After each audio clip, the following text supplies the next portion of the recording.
Bismillahirrahmanirrahim. Hari ini baik, besok pasti Allah balas dengan kebaikan. Nah, sekarang dijelaskan oleh para ulama, ya apa ini kok Allah itu memerintahkan kita alaikum warahmatullahi wabarakatuh.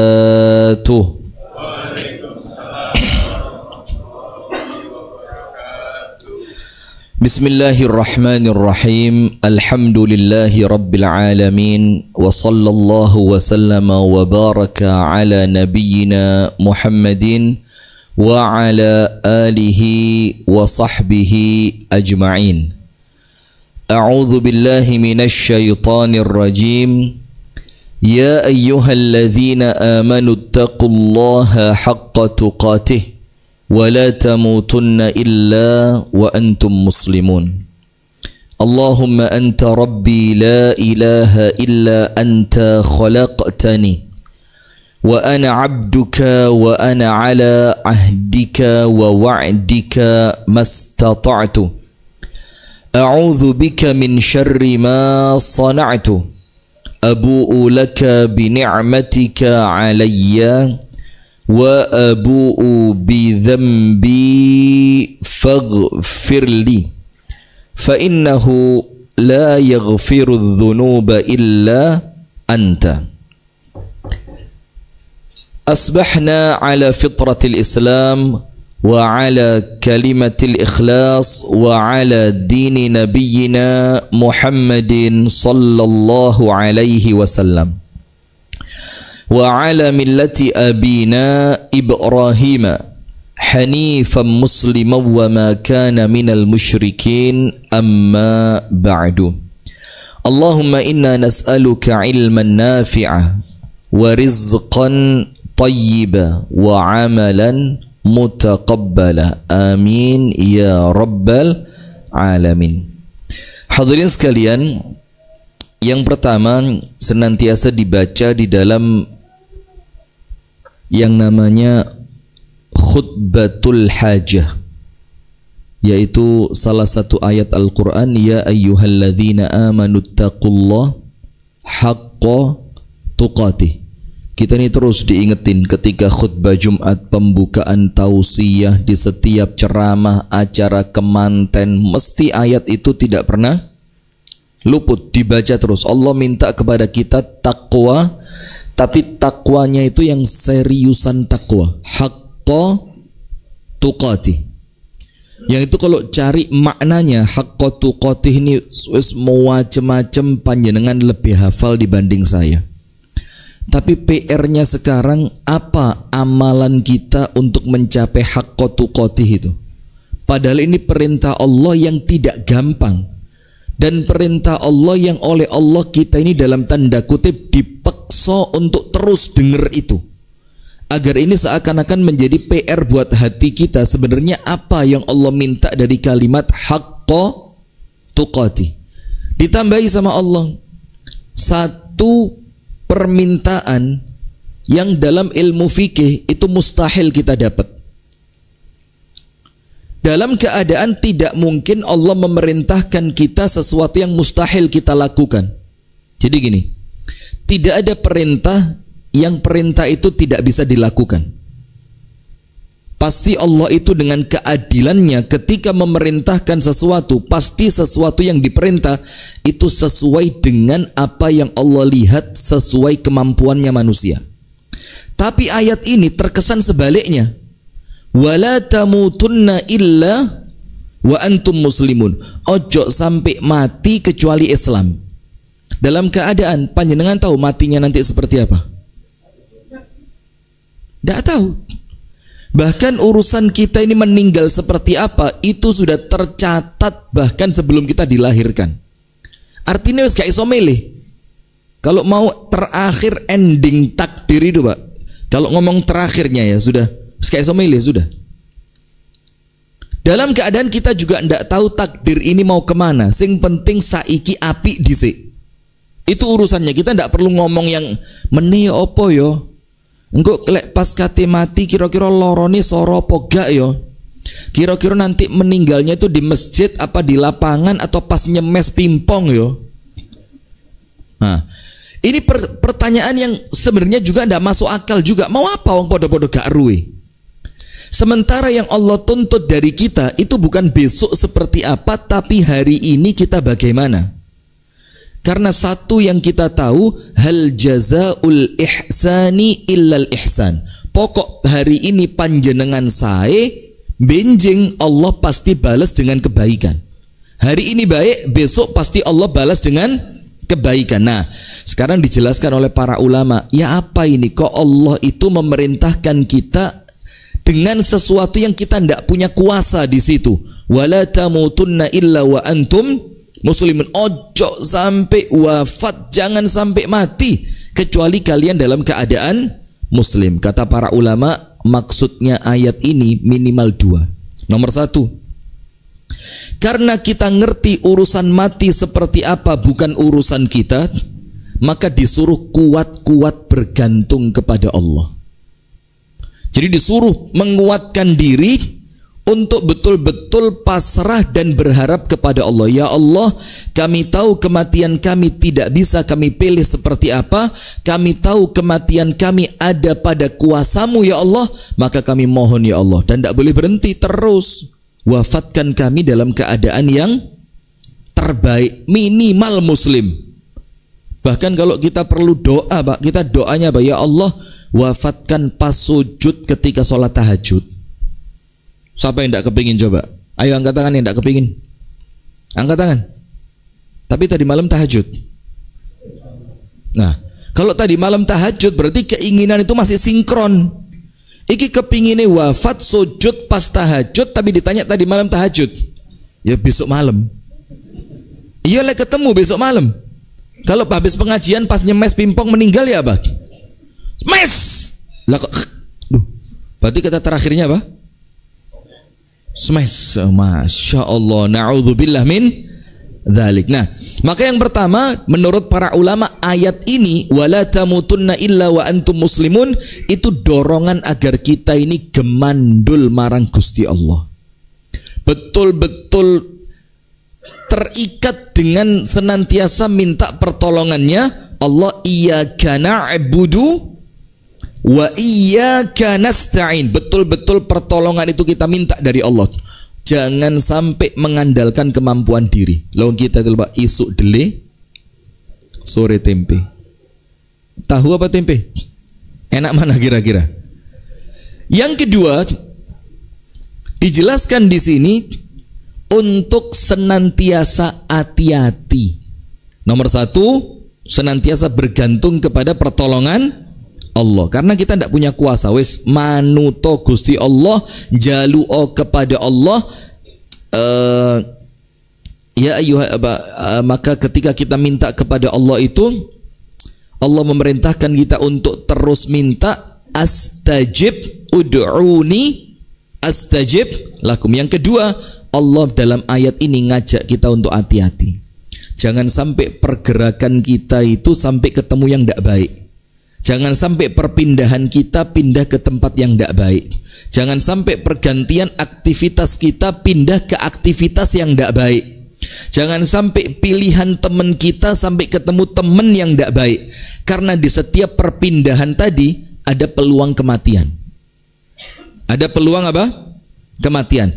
Kalau kita memastikan di setiap pergerakan, pergantian hari, pergantian aktivitas, pergantian dari satu teman ke teman yang lain, pergantian dari satu tempat ke tempat yang lain, dari satu kegiatan-kegiatan yang lain, kita pastikan di situ mesti pindahe itu api. Di mana setiap perpindahan itu ada peluang kematian, maka insya Allah wala tamutunna illa wa antum muslimun itu kita dapatkan. Kenapa? Karena memang kita tidak pernah bergerak kecuali pergerakan itu pindah dari satu api menuju api yang lain, dari satu baik menuju baik yang lain. Maka obatnya mek siji minimal Pak Gadot, ojo kakean gula. Tak coba isi, bismillah. Gak matur suwun malah dikritik. Masya Allah, kurang didik. Lek akeh-akehan titik, lek dilongi kurang titik. Ya menungso Pak, mau gimana ya? Kurang lemu titik, lemu peh kurukno titik, kuru ojo kenemenen pipine cekung koyo wong tuwek. Wah, jalukmu piye? Lah inilah manusia ya. Nah, maka dengan itu Rasulullah sallallahu alaihi wasallam bersabda begini. Idza aradallahu qabdha abdin qabdha ruha abdin qabdha ruhi abdin faj'alahu fi ayyi makanin hajatan lahu atau kama qala Nabi. Ketika Allah itu ingin mencabut nyawa seorang manusia dan ditakdirkan sama Allah mencabut nyawanya di suatu tempat yang berbeda dengan tempat kebiasaan dia di mana. Jadi misalkan panjenengan biasanya di Pare, ternyata sesuai catatan takdir panjenengan meninggalnya di aja sing apik, sing rada medeni gitu loh. Nah, ternyata sesuai catatan takdir panjenengan itu meninggalnya di Mojokerto. Katakan a'azzanallahu wa iyyakum, semoga apapun yang Allah pilih itu baik buat kita ya. Sudah, maka karena memang panjenengan bendino Pare terus muter tok ini Pare, maka oleh Allah panjenengan dibikin punya hajat, punya keperluan untuk dimana panjenengan pasti ada di tempat dimana panjenengan nyawanya akan dicabut. Nah, maka hati-hati, setiap pergerakan kita ini boleh jadi itu memang Allah menggerakkan karena di tempat itu kita bakal mati.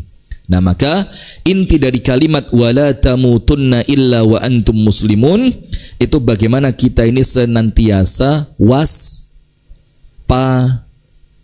karena kejahatan itu terjadi bukan hanya karena niat dari pelakunya, tapi karena ada kesempatan. Masih ingat yang meripati ilang siji itu ya? Nah, subhanallah, hadirin sekalian yang dirahmati oleh Allah subhanahu wa ta'ala, di pagi hari ini kita mau membahas, ini tema bukan dari saya, tapi saya juga tidak tahu, kemungkinan tertuduhnya Ustadz Bakhtiar. Ini tema bukan dari saya, karena kalau tema seperti ini jamaah insya Allah wis sering lah kita dengar ya. Tapi ya tidak apa-apa, wong namanya ilmu itu mengulangnya itu aja ibadah. Dan boleh jadi mungkin ilmu ini bisa tersampaikan dan mandes di jerone ati itu mungkin di majelis yang saat ini, boleh jadi di majelis yang lain belum. Nah, maka fadzakir fa inna dzikra tanfa'ul mu'minin, kalimat fadzakir, teruslah beri peringatan. Fa inna dzikra, karena peringatan itu tanfa' akan terus memberikan manfaat. Dan fi'ilnya fi'il mudhari, artinya tidak berhenti pada satu keadaan terus. Kepada siapa? Al-mu'minin, akan terus memberikan manfaat kepada orang beriman. Ditafsirkan oleh para ulama apa? Orang beriman itu gak oleh mandek menasehati dan gak oleh mandek ngerungokne nasihat. Kenapa begitu?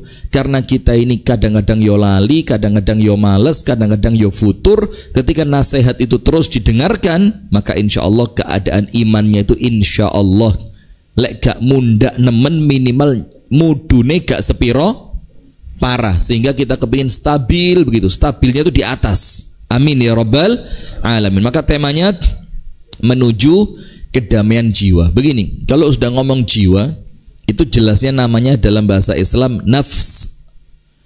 Kedamaian itu salamah atau roha, salamah atau roha.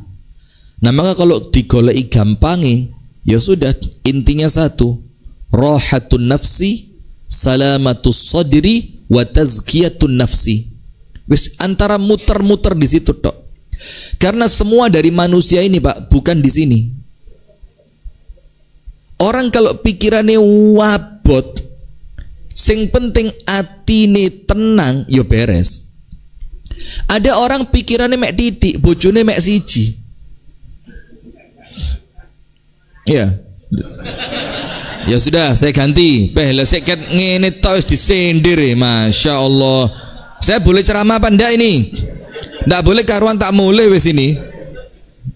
Besok kan ngomong lu langsung mulai lu.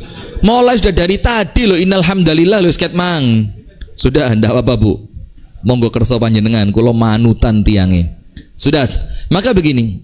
Ada orang yang pikirannya ringan.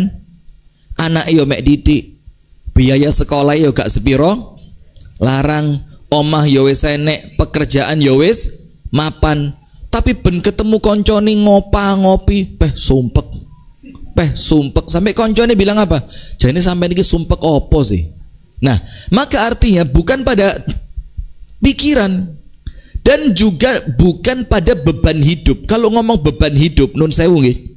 Tidak ada yang beban hidupnya itu mengalahkan Kanjeng Nabi Muhammad. Siapa coba? Yang dipikir itu bukan cuma mikir istri, mikir anak, mikir cucu, mikir diri. Tapi yang dipikir siapa? Umatnya. Dan yang dipikir bukan umat yang di jero masjid. Yang dipikir oleh Nabi Muhammad itu, yang menyibukkan pikiran beliau, itu justru umat yang hidayah belum sampai kepada mereka.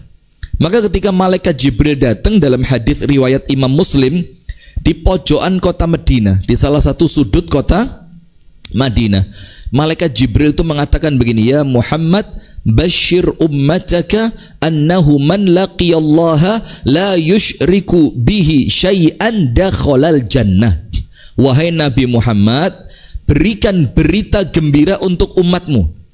Pokok ceritanya gembira-gembira wis. Lek serem-serem urip panjenengan pun penuh dengan kesereman ya. Sudah, berikan berita gembira untuk umatmu. Apa berita gembiranya? Barang siapa di antara umatmu, siapapun orangnya, pokok meninggalnya tidak pernah syirik, melbu surga. Itu kan cukup menjadi berita gembira buat kita. Sing penting gak syirik, melbu surga. Enak apa ndak? Yo pol jani. Tapi untuk Nabi Muhammad itu belum cukup. Panjenengan cek nanti hadisnya di ChatGPT atau AI. Kalau ngomong Google wis kuno sekarang. Alah sik Google. Setelah zamannya selewat kok sik main Google. Nah, panjenengan cek nanti di AI ChatGPT, insya Allah keluar. Apa itu? Ternyata hadis ini tidak menjadikan Nabi Muhammad lego.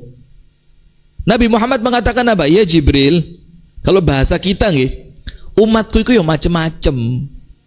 Tidak hanya umatku itu yang ahli masjid mustaqim, subuh mustaqim, beduk mustaqim, asar mustaqim, maghrib mustaqim, isya mustaqim. Umatku itu bukan cuma sing gedung di masjid mustaqim tok. Tapi umatku ini ono sing kecantol di judi online, ada yang kecantol di urusan riba, ada kecantol di nun sewu nggih, a'azanallahu wa iyyakum, Allahumma yusturna al-jami', semoga Allah nutupi aib kita semua. Ono sing kecantol di prostitusi, ono sing kecantol di narkoba. Ternyata yang dipikir sama Nabi bukan yang sujud. Lek sujud iki insyaallah ya bukan mengecilkan ya. Ya insyaallah panjenengan surga lah wis, surga. Gak usah khawatir, surga. Kalau ndak nanti coba tanya sama malaikatnya, aku duwe kanca Ustaz Rifki, mosok mlebu dhewe nang surga rek. Koncone gak disusul blas. Nah, nanti saya tak keluar lagi tak susul ya sampean. Amin. Matur nuwun Bapak Alek, matur suwun. Bagaimana Pak Erik, aman? Nah, sudah. Maka yang dipikir oleh Nabi itu umatnya yang memang apa? Kaifa ya Jibril in zana in saraq. Tapi umatku itu yang pernah mencuri, yang pernah berzina bagaimana? Ojo dipikir noto umatku sing umum-umum. Kata Jibril apa? Wa in zana wa in saraq. Ini dua dosa besar ini perwakilan saja, mewakili dosa besar yang lain. Maka malaikat Jibril mengatakan, jangan khawatir wahai Muhammad, Allah akan menjadikan dirimu senang. Wala saufa yu'tika rabbuka fatardo. Anda buka tafsirnya kalimat fatardo itu, Nabi Muhammad oleh Allah dijamin tidak akan sedih karena umatnya. Maksudnya apa? Umatnya Nabi ini Pak, wis salah, yang penting manut, ojo kaken protes. Nggak ada Islam Protestan itu, nggak ada.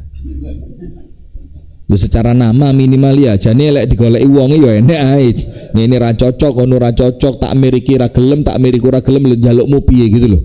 Nah, sudah, maka kalimat wala saufa yu'tika rabbuka fatarda, itu Allah akan menjadikan Nabi Muhammad ridho fi ummatihi, dalam keadaan siapa? Umatnya. Bukan di dunia tapi nanti pada hari kiamat. Maka pertanyaannya Nabi, supaya aku ini ridho kepada malaikat Jibril, apa pertanyaannya? Ya apa umatku ini kalau mereka pernah zina, mereka pernah mencuri, Jawabannya malaikat Jibril apa? Wa in zana wa in sarok, tetap melbu surga. Walaupun sebelumnya mungkin pernah berbuat dosa, tapi yo ingat, dosa itu yo ono tanggung jawab. Tanggung jawabnya ndak kemudian antara yang berdosa dengan yang tidak berdosa dianggap podo, yo zalim kalau begitu ya kan. Nah maka minimal yo ono ikhtiar, ya Allah tahu dosa ya Allah, maka tobatnya kudu luwih kuat dibanding yang tidak pernah melakukan dosa. Sujude kudu luwih dawa timbang sing gak tahu ngelakoni dosa. Nah maka itu insya Allah nanti aman. Nah tapi dari sini jamaah, yang kita inginkan itu bagaimana semua janji Allah kepada umatnya Nabi Muhammad itu terwujud. Maka kita kepingin hati ki ayem gitu, ketemu siapapun husnudzon, berada di tempat apapun tetap positif. Dia mendapatkan sesuatu atau tidak dapat sesuatu, atine tetap ridho. Nah itu yang kita inginkan sekarang. Nah sekarang coba panjenengan perhatikan. Yang pertama, kebaikan hati itu salah satu yang Allah inginkan untuk munculnya persatuan umat. Jadi persatuan umat ini jamaah tidak hanya dengan persamaan mazhab, bukan hanya muncul karena samanya visi ataupun misi. Persatuan umat itu diawali dengan hati yang bersih. Maka lihat, kalau mau ngomong wong sing cerekel, ngerti cerekel Pak? Cerekel itu kalau bahasa Inggrisnya itu cengkal. Kayak so diatur, pokok sak karepe dewi. Itu ndak usah ngomong satu kelompok. Di setiap kelompok modelnya ono dewi-dewi sing cerekel-cerekel itu. Di Muhammadiyah yo enek, di NU yo boleh jadi enek, di Al Irsad yo mungkin karena Arab ya roto akeh paling. Iya, terus di mana lagi? Wis pokok di setiap kelompok yang ada itu perwakilan para cengkalers ini insya Allah ono ai. Nah maka model-model yang seperti ini jamaah, itulah yang aslinya ngerusak.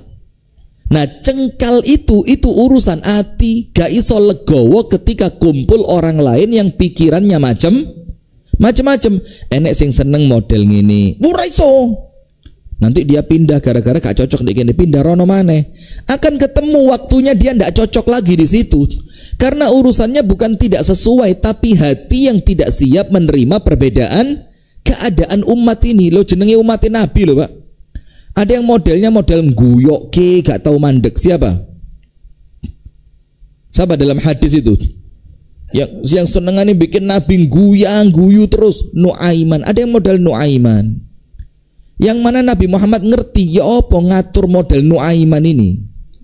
Ada yang kemudian modelnya Amirul Mukminin Umar bin Al-Khattab, mesem tok wis gare ulu rontok.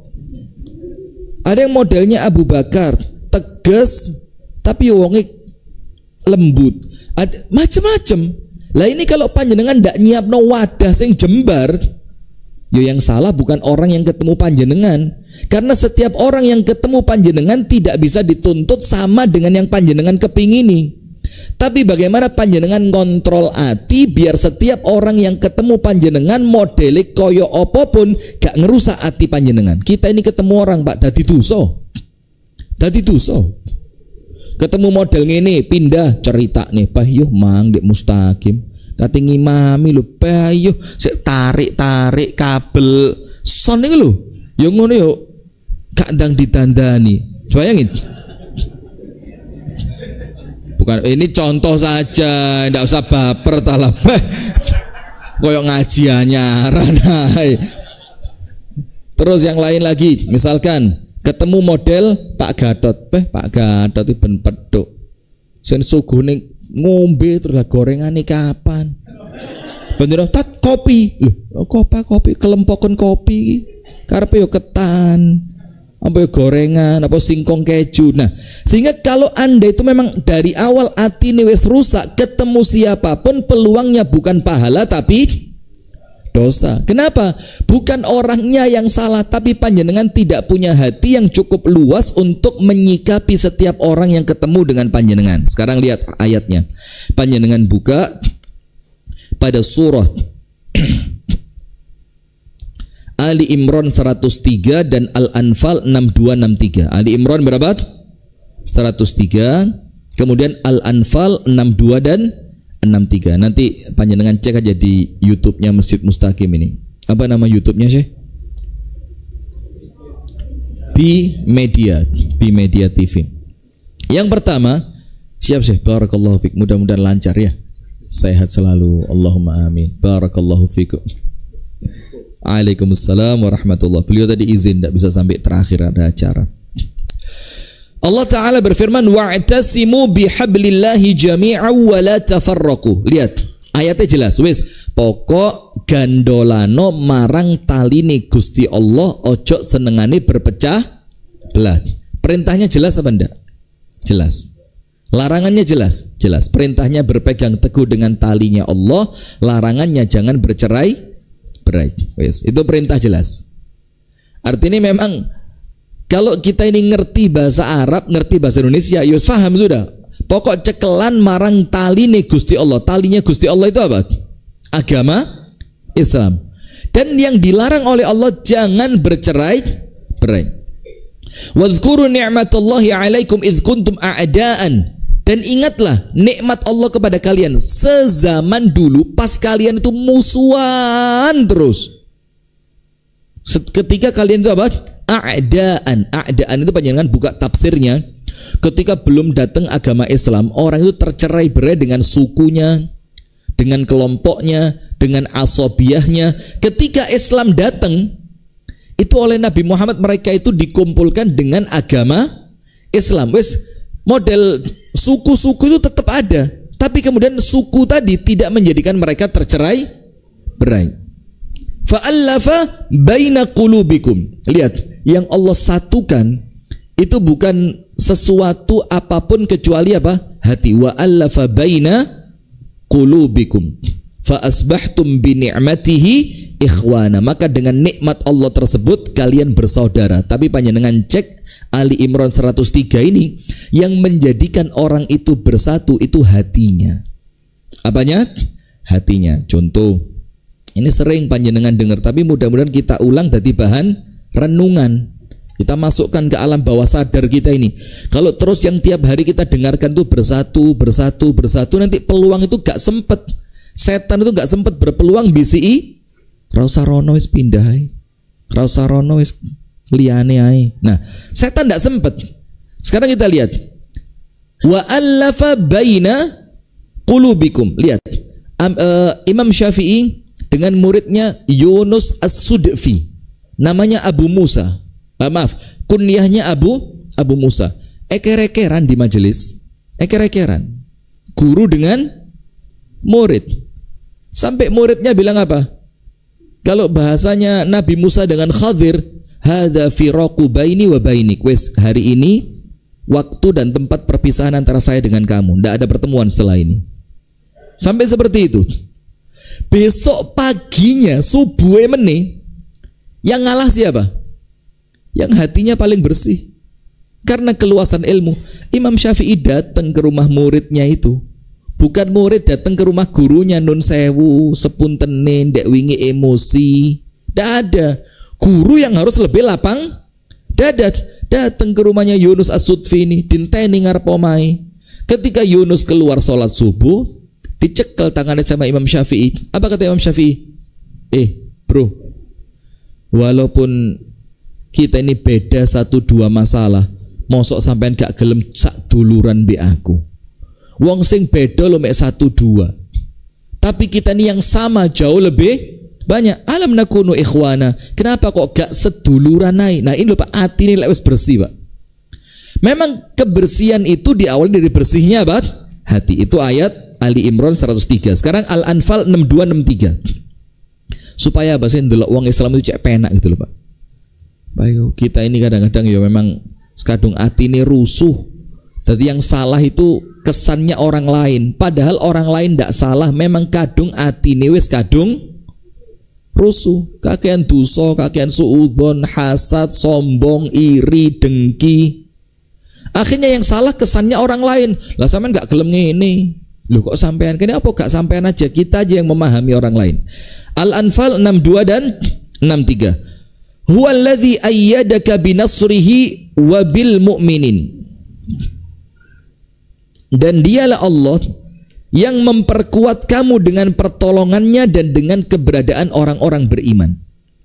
Wa allafa baina qulubihim, yang kemudian Allah itu salah satu pertolongannya untuk menguatkan dakwahnya Nabi. Maka membaca ayat itu, Pak, akan memang lebih bagus kalau kita baca ini ayat ini awalnya apa, akhirnya apa, arah ayat ini menceritakan apa. Itu keren. Sehingga kita bisa mendapatkan ayat secara utuh. Nah, maka sekarang contohnya Al-Anfal 62-63. Allah itu memberikan pertolongan kepada Nabi Muhammad. Itu dengan apa? Dengan pertolongan Allah dan dengan keberadaan umat Islam. Umat Islam yang bagaimana? Wa allafa baina qulubihim. Allah menolong engkau dengan hatinya orang mukmin tadi yang berada di sekitarmu, itu oleh Allah hatinya ditautkan. Jadi hatinya dipersaudarakan. Atine orang-orang di sekitar Nabi itu atine apik kabeh, atine gampang dicekel, gampang bersatu. Wa allafa baina qulubihim, dan Allah yang menjadikan hati mereka bersatu. Lau anfaqta ma fil ardi jami'an ma allafta baina qulubihim. Kalaulah kamu keluarkan duitmu sampai entek, bondomu sampai entek, omahmu kok dol kabeh gawe nyenengno orang supaya orang itu bersatu, ma'allafta, kamu tidak bisa menyatukan mereka. Tapi yang menyatukan mereka siapa? Walakinnallaha allafa bainahum. Lihat, ketika Allah menceritakan persatuan di sini diawali dari kalimat apa? Hati. Diawali dari kalimat apa? Hati. Nah, berarti orang yang gak gampang cocokan, bedo titik ngalih, bedo titik pisah, itu bukan masalah ilmu saja, Pak. Wong kadang-kadang ilmunya harus dijelas nih kok. Model ini ada, monggo silahkan.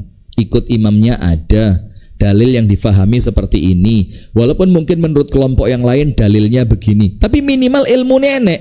Tapi kalau tetap setelah dijelaskan lah kok ora iso. Angel wis pokoke. Nah, hati-hati lah, pokoke itu bukan cuma dari kelompok orang lain. Kelompok kita ya pokoke podo. Pokoke itu podo dimanapun ada. Nah, maka dari sini ternyata Allah sebutkan dalam Al-Anfal 62-63 itu masalahnya yang paling inti di urusan hati. Dan setan itu kalau ganggu kita, Pak, ganggu lewat telinga, lewat mata, dileboknya hati. Mata kita ngelihat, hati kita mikir, loh kok ngono. Telinga kita denger, langsung hatinya mikir, loh kok ngono. Misalkan nyindir satu masjid, kalimat itu kerungu di kuping, lek wong atine apik, alah paling yo salah omong, alah ngono ae kok direken.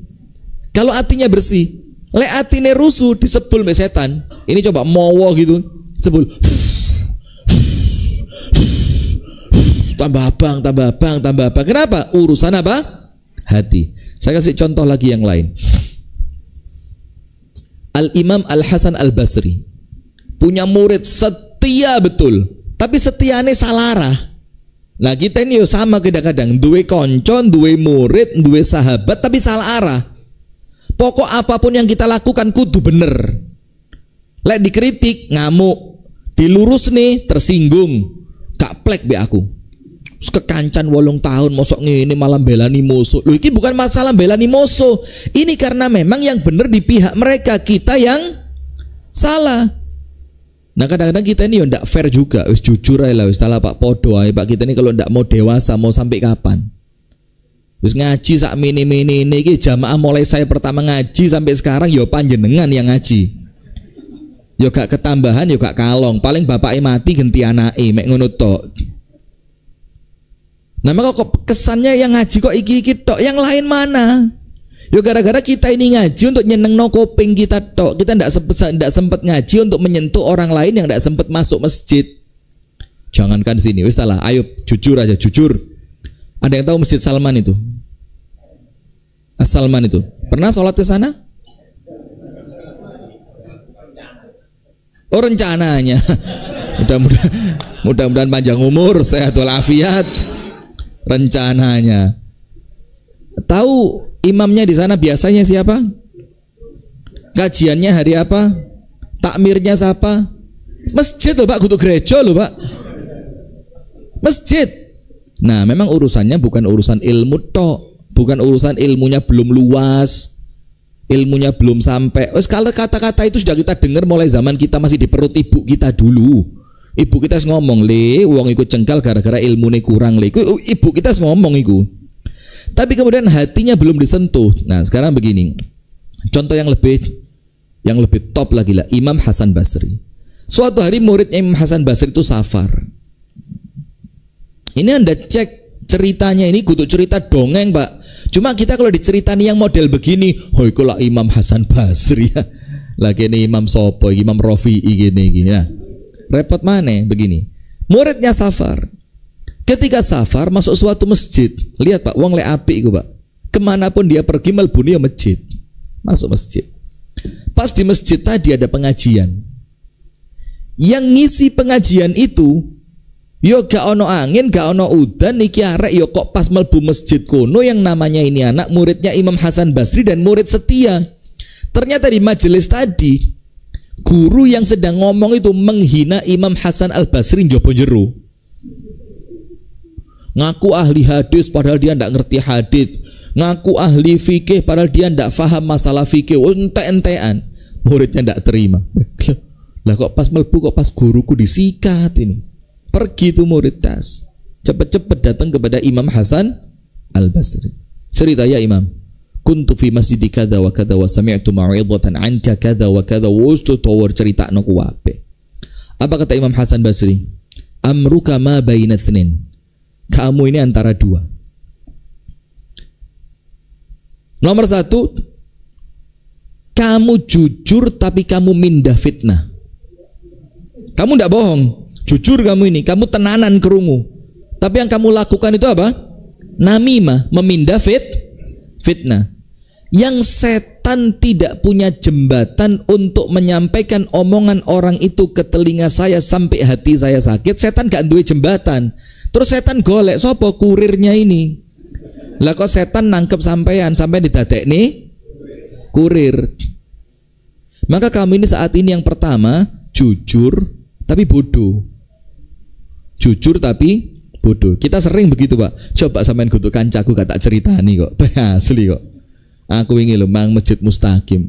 Lah kok sampean diwarangi ini kok. Aku jane hatiku ya loro Mas. Maka aku gara-gara mbek sampean ke kancan tak ceritani sampean. Ini malah keliru. Ini jujur tapi goblok. Kenapa Bu? Iya ini jujur tapi apa? Bodoh, ndak ngerti bahwa apa yang dia sampaikan itu akan memunculkan masalah. Itu kemungkinan pertama. Amruka ma baina tsnin kata Imam Hasan Basri. Urusanmu ini antara dua. Nomor satu, kamu ndak bohong memang. Dan saya ndak tahu kamu bener apa ndak. Tapi minimal nomor satu kamu jujur. Tapi kejujuranmu itu keliru, dimanfaatkan oleh setan untuk mindah omongan. Ini ambulan atau apa ini? Saya khawatir kalau daerah Pari, saya feelingnya ambulan tuh kayak Pari. Yang kedua kata Imam Hasan Basri, wa inma anta kadzab, dan boleh jadi kamu itu pembohong. Dia ndak ngomong seperti itu, tapi kamu memang ingin ngerusak antara saya dengan dia. Maka di posisi yang kedua kamu juga salah. Kamu tukang buhtan, pembohong yang ngerusak hubungan antara orang Islam. Nah sekarang saya kesuruh pilih kamu kata Imam Hasan Basri. Kamu mau milih yang pertama tukang adu domba, atau kamu mau jadi tukang fitnah? Muridnya mikir karo-karo nelek. Loh ya wes dong ngerti karo-karo nelek kok dilakoni. Nah lihat, orang kalau hatinya terlanjur bersih, ini murid gak mungkin ngapusi. Kalau itu kejadian sama kita Pak, parani wonge Pak.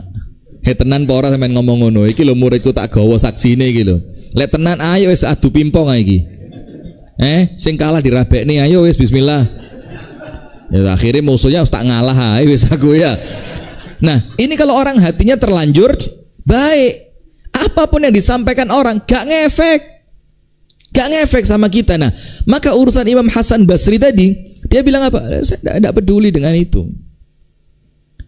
Karena apa? Memang setan itu senantiasa cari cara. Kalau ini kejadian sama kita Pak, dan jujur saya pernah mengalami itu.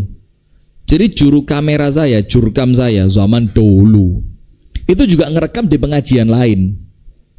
Qadarullah pas direkam, itu yang direkam itu yo entah lupa, entah sengaja, entah bagaimana. Lawang sing ngamera dia itu yang biasa ngamera saya, dan ngamera saya duluan sebelum ngamera dia. Itu ngomong gini, jadi yang sudah ngaji sama saya jangan ngaji sama Ustadz Rifki ya. Lali kamera ini. Dan yang man behind the cam, you know, rotok kenceng loh ini. Apa the man behind the cam ini? Wis pokok ikulah panjenengannya gitu loh wis ya. Apa? Iya, Mas Sunu atau Mas Bimo lah. Pokoknya dia mustaqim antara Mas Sunu Mas Bimo. Ini orang saya. Sudah. Besoknya yang kamera tadi ketemu sama saya di suatu masjid. Ustadz lah kok begini Ustadz. Saya yo panas Pak, wong hatiku rusuh ya. Yo panas, lu mosok tenan. Lo padahal yo aku yo kenal lo, nomor HP ku yo duwe lo, mosok gak telepon nang aku. Qadarullah areke pas genah. Saya minta videonya. Dia wis videone wis tak gaene bukti. Saya mau datang ke rumahnya. Yo mbo pas genah, yo mbo pas lalai, malah saya ndak paham ini. Lah videonya lah kok kehapus kok Ustaz. Nah, iki lho wong pinter. Lu serius ini anak pinter ini. Walaupun dia sempat salah nyeritakno ke saya. Tapi kemudian ketika saya minta videonya, bukan malah saya siapkan Ustaz, tak potong pas bagian yang itu Ustaz. Ya malah ndak gitu malah. Lah kok videonya kehapus kok Ustaz. Nah, akhirnya ketika dia ngomong videonya kehapus, saya jadi ndak berani tabayun. Kalau dia tanya buktinya mana, saya ndak punya bukti. Nah itu loh wong genah. Walaupun sampai sekarang yo gak hilang-hilang ya jerone ati, astagfirullahaladzim. Memang yo jenenge menungso lho pengen ngomong ati resi yo sik rusuh padahal. Yo memaafkan sih memaafkan, tapi kon lali kok empane masyaallah. Nah, maka urusan itu hati, Pak. Jadi kalau kita ini kepengen atine damai, atine ayem, yo sudah, ndak usah mikir pikiran, meripat kuping, lambe itu faktor yang lain. Tapi yang nomor satunya apa? Hati. Kemudian lihat Asy-Syu'ara 8889. Yang pertama tadi apa? Ali Imran 103, Al-Anfal 62 dan 63. Kemudian Asy-Syu'ara 88 dan 89. Maka ojo gampang diprovokasi. Dadi wong itu sing gampangan rono kenek, rene kenek, mbek kono akrab, mbek kene akrab. Ndak usah kena kalimat-kalimat sing aneh-aneh. Oh, ndak punya prinsip sak karepmu. Ini kalau orang kalau terombang-ambingkan oleh ketidakpastian sakarepmu, sing penting atiku resik, kumpul wong Islam kenek, gitu aja sudah. Nah, maka Asy-Syu'ara 88 dan 89. Allah Ta'ala berfirman, yauma la yanfa'u malun wala banun illa man atallaha biqalbin salim. Yang nanti ketika kita kumpul di hadapan Allah, ingat loh Pak, kita ini lahir dewe, balik dewe. Hukum awalnya manusia itu podo kabeh. Hukum awalnya apa? Kullukum min Adam wa Adam min turab. Setiap masing-masing dari kita ini, kulolan panjenengan sedaya ini, kullukum min Adam, semuanya dari Nabi Adam. Podo kabeh. Wa Adam min turab, dan ilingo Nabi Adam itu dari tanah. Berarti hukum awalnya manusia semuanya ini apa? Sama. Kita ini citaane koyok boto. Hukum awal sama, hukum akhir sama. Hati-hati. Wa kulluhum atihi yaumal qiyamati farda. Farda itu apa? Siji dewe gak nggawa bolo, gak nggawa konco.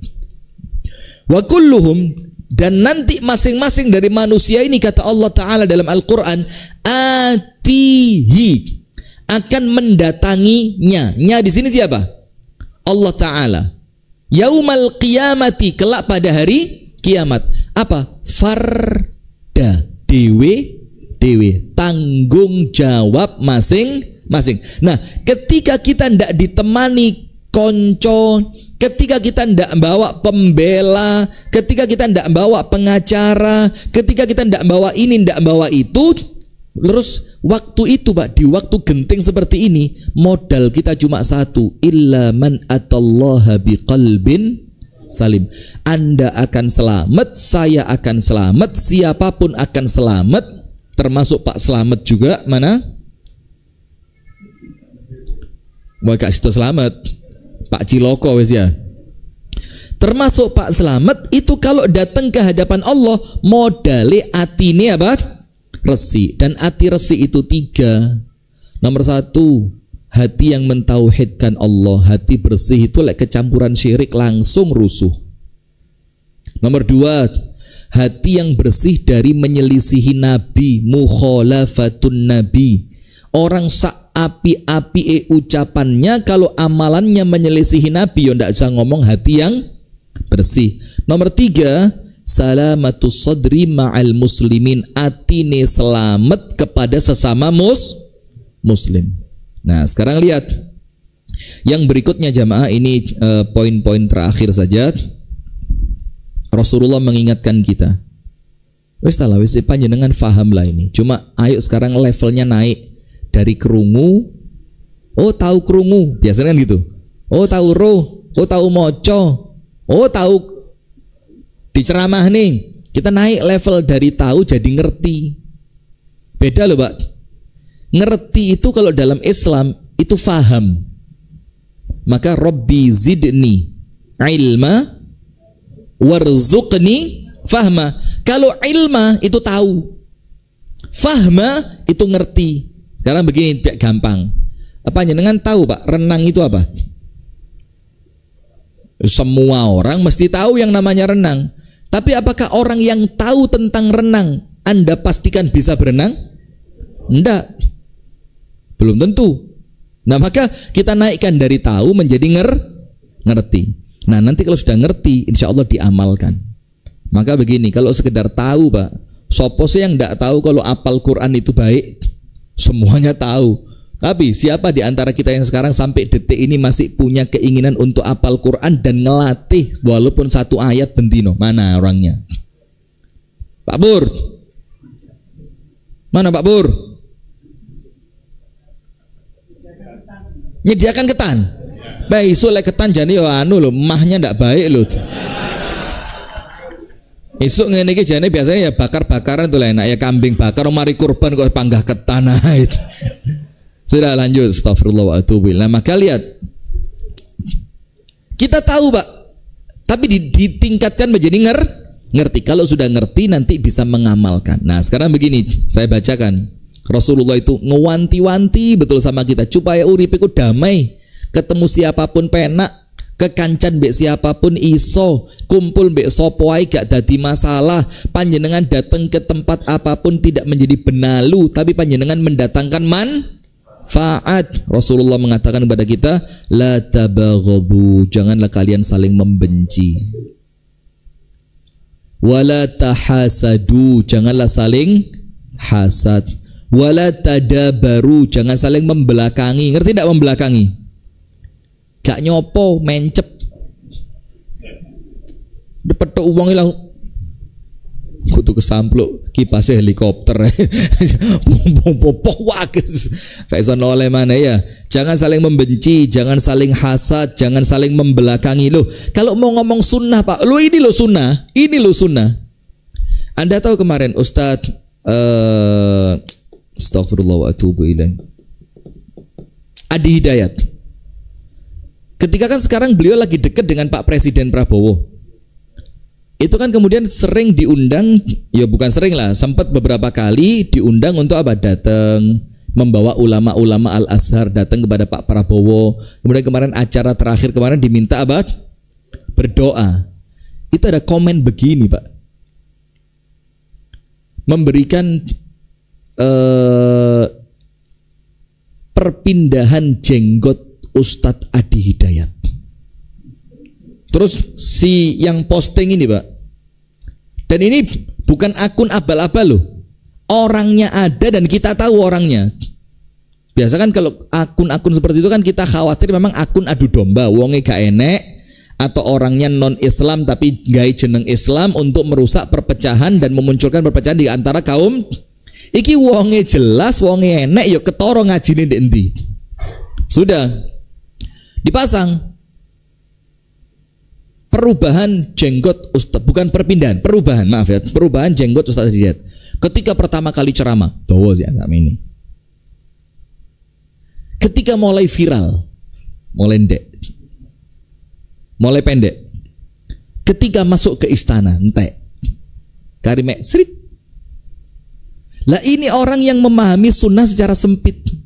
Dikira dia sunnah itu yang penting jenggotnya dawa tapi tidak punya kontribusi. Ini bisa jadi kalau orang atine bersih, Pak, memahami sebaliknya. Bagaimana sebaliknya itu? Dia mengorbankan sesuatu untuk dapat sesuatu yang jauh lebih besar.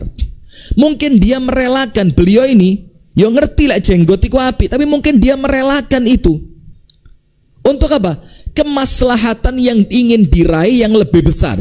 Kalau terlalu panjang nanti jadi omongan di kalangan Pak Presiden. Wis tak rapikan dulu, tapi saya bisa memberikan masukan yang positif kepada Pak Presiden supaya omongan saya didengar untuk kemaslahatan muslimin secara luas. Bisa enggak mikir begitu? Tergantung apanya tadi. Nah, maka panjenengan pun sama ketika ngelihat masjid ini, masjid itu, ustadz ini, ustadz itu, pandangannya bukan meripate, tapi apa?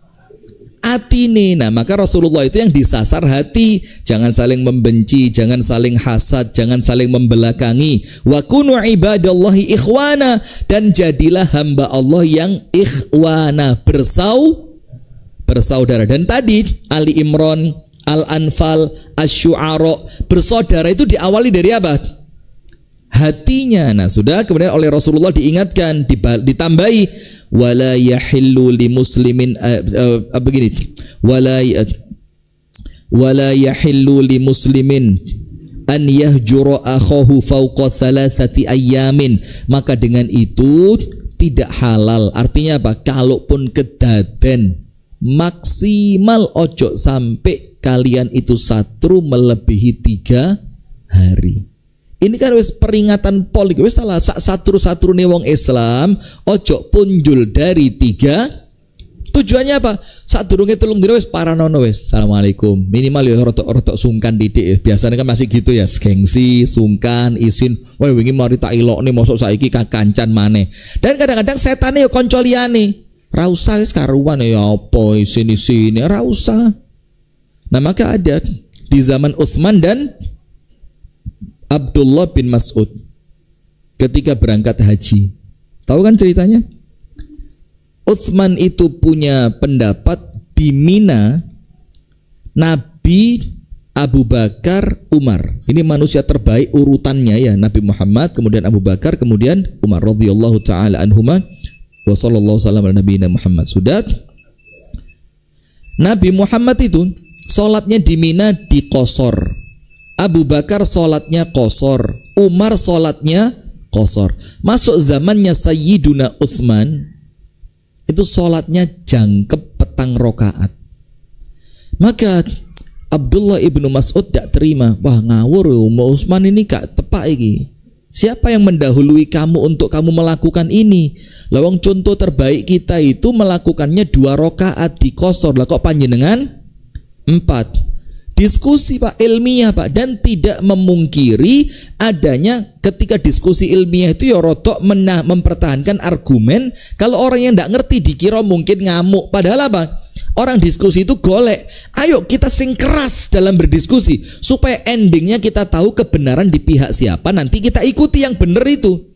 Bukan kebenaran di pihak saya terus atau Anda. Pokoknya yang kita cari apa? Kebenaran. Sudah. Ndak ketemu. Sayyiduna Utsman tetap papat.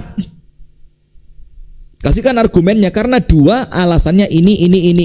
Dan sekarang yang menjadikan zaman dulu 2 sudah tidak ada. Maka kembali ke hukum awalnya sholat 4 rakaatnya, tidak boleh diqasar. Qasar itu kan rukhsah. Nah, sekarang sebab untuk datangnya rukhsah katanya Sayyiduna Utsman, sebabnya tidak ada. Maka rukhsahnya tidak bisa diambil, papat. Abdullah bin Mas'ud bilang ini bukan masalah illah, ini masalah hikmah. Ngerti illah? Illah itu sesuatu yang menjadikan hukum itu ada. Hikmah, kenapa hukum ini ada? Itu dalam fikih beda, illah dan hikmah. Contohnya cek gampang. Hikmahnya boleh jamak qasar ketika safar apa? Hikmahnya, bukan illahnya, hikmahnya. Cek gak repot. Mungkin zaman dulu masjid jarang, mungkin zaman dulu rest area sedikit, mungkin zaman dulu banyu tidak semudah, bukan banyu. Anda langsung banyu, air tidak semudah, itu namanya hikmah. Tapi bolehnya jamak qasar itu bukan karena hikmahnya, tapi karena ilahnya. Ilahnya apa? Safar. Maka selama safar itu ada, jamak qasar tetap ada, walaupun hikmahnya sudah hilang. Loh saiki lo gampang, rest area ndi banyu yo mesti enek, bahkan saiki masjidnya yo resik-resik, itu hikmah. Maka bukan karena hikmahnya hilang hukumnya hilang, enggak, itu illah. Nah sekarang begini, maka kata Abdullah bin Mas'ud, itu kan hikmah yang kamu sebut, ilahnya tetap. Ini haji dan ini mina. Haji dan mina itu ilahnya untuk orang bisa qasar. Wes tidak ketemu.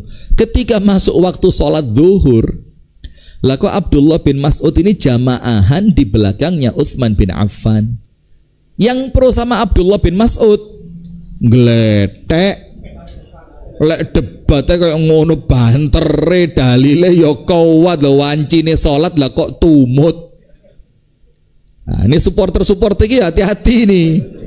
Supporter ini kadang-kadang ya bukan supporter geni ya ngobong terus nih Ustadz, sampean bener kok Ustadz, terus nih Ustadz. Lah nanti Ustadznya bawa belur sing mburi pindah Ustadz. Oh tiba nih Ustadzku kalah, kalau rono ae lo jadi kerucuk jeruk panas sampean. Nah sudah, maka ketika sholat ternyata Abdullah bin Mas'ud ikut. Teman-temannya bilang apa? Sholat dewi ae, cari Utsman rono bene, ayo sholat tendo dewi, ayo wis penak wong Utsman salah rasa deloi, ayo sholat dewi. Sudah kata Abdullah bin Mas'ud, ndak. Kenapa? Al khilafu syarrun, beda itu gak enak. Beda itu apa? Ndak baik, beda itu jelek. Sementara haji ini waktunya umat Islam menampakkan syiar kebersamaan. Lah kalau gara-gara ini saya pindah ke sana, yo saya malah menghilangkan prinsipnya untuk mengikuti cabangnya. Seharusnya perkara furuk cabang ini saya relakan untuk ketemu prinsip persatuannya. Nah sudah, apa yang terjadi jamaah? Akhirnya ikut sholat di sana. Kata Abdullah bin Mas'ud apa? Luang papat yo sholat, luru yo sholat. Lalu lek podo-podo sholat kenapa gak ngalahai? Walaupun kalau kita mau ngomong dalil pak, yo jujur. Dalil yang menang dalilnya siapa? Abdullah bin Mas'ud. Wong Nabi loro, Abu Bakar loro, Umar loro. Lagi papat melu sopo. Nah, maka terkadang seperti, maaf ya kalau kita boleh husnudzon kepada Ustadz Adi Hidayat, ya mungkin prinsipnya yang beliau ambil, akar inti masalahnya yang beliau ingin capai, kemaslahatan besar yang ingin dicari, walaupun terkadang mengorbankan sesuatu yang bisa jadi menjadikan orang lain menghujat dia. Boleh jadi apa? Aku rela dihujat, yang penting nanti leene opo-opo nih sampai tetap untuk manfaati. Nah maka itu kalau cerita ya, tapi yang bumbuan bener apa ndak saya ndak tahu. Cuma kan saya waktu itu lihat film apa, Buya Hamka. Panjenengan lihat ndak? Di film Buya Hamka itu kan sempet Buya Hamka itu melok Belanda gitu loh. Ikut Belanda. Oh, orang di kampungnya omai dipecahi, omai Buya Hamka. Wah, ternyata antek Belanda ngene. Tapi ternyata mereka apa? Mereka tidak tahu di balik itu ada diskusi antara Buya Hamka dengan orang Belanda. Ini filmnya loh ya. Nanti jangan dituntut saya, keluarganya Buya Hamka tidak terima. Loh tuntutan produsernya wong ini film ngono kok. Nah, ternyata ada diskusi atau ada bargaining, bargaining. Kesepakatan antara Buya Hamka dan Belanda, pokok sampean manut, kampungmu gak tak serang. Maka mikirnya apa? Daripada wong sakmono kae dadi korban diserang, mendingan saya yang satu ngalah, walaupun resikonya dicaci dan dimaki oleh orang yang tidak ngerti. Nah, maka posisi kita Pak, ojo di posisi orang yang tidak ngerti tadi. Engko lek akhirnya ngerti sisa getun karya Pak. Getun. Maka untuk mencapai hati yang damai, kedamaian jiwa segala macam itu intinya di jerone ati. Nah, maka satu tok obate ati sing paling top, baca Quran dan tadabbur. Kalau mau banyak ya banyak, tapi inti yang paling makjelep ngeresi hati apa? Baca Quran lan sak maknane, diangen-angen. Apa sih maksudnya Allah? Apa yang Allah ingin? Tapi diangen-angen bukan dari pikiran panjenengan, Pak. Moco kitab tafsir. Sehingga apa? Itu insya Allah melunakkan dan membersihkan hati. Barakallahu fikum. Itu yang dapat kami sampaikan, semoga ada manfaatnya. Hadanallahu wa iyyakum ajma'in. Subhanakallahumma wa bihamdika asyhadu an la ilaha illa anta astaghfiruka wa atubu ilaik. Kurang dan lebihnya saya mohon maaf. Assalamualaikum warahmatullahi wabarakatuh.